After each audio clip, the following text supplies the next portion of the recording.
How you doing, everybody? And thanks for joining us here at ESPNMilwaukee.com and ESPNMadison.com as we wrap up the first day of the three-day NFL Draft 2010. A little bit after 1 a.m., I worked from home for the second half of my shift as I wrote my second story as they were closing up Lambeau Field and the media auditorium.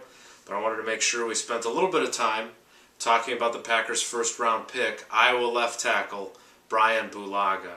And there is some debate in the Packer Nation, and I'm sure we'll talk about this in, about 8.5 hours on Green and Gold today. But to me, this is the absolute right pick to have made.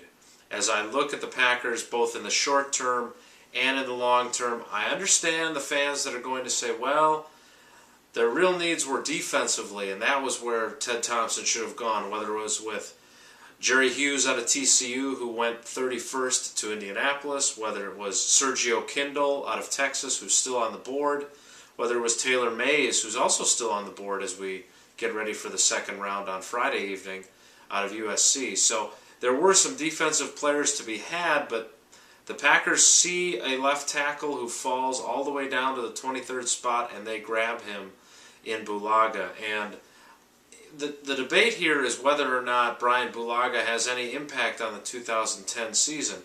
In theory, this is the now heir apparent to left tackle Chad Clifton, who turns 34 in June.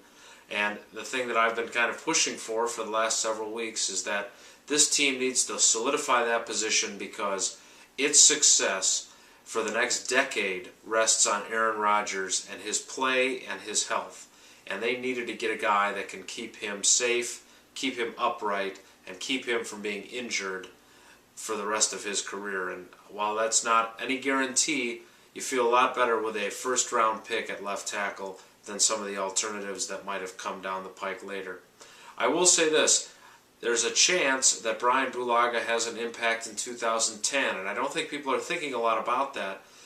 Chad Clifton has had some injury problems. He has struggled to stay on the field during practice during the week.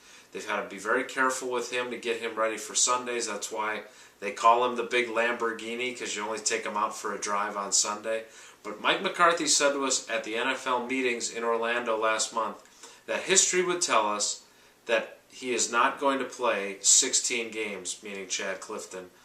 That means that Brian Bulaga, who will start at left tackle in terms of where he'll start working when he gets into the rookie orientation camp, could end up starting some games for this team in 2010.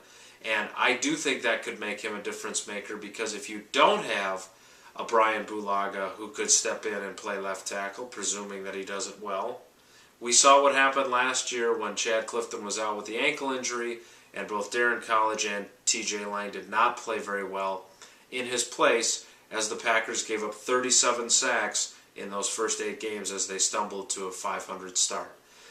To me, that's what makes Brian Bulaga valuable, assuming he can play, and we're not guaranteed that at this point, as Joe Philbin, the Packers offensive coordinator, admitted. But nonetheless, I really like the pick. We're anxious to hear what you think of the pick. You can email us at jwilde@espnwisconsin.com.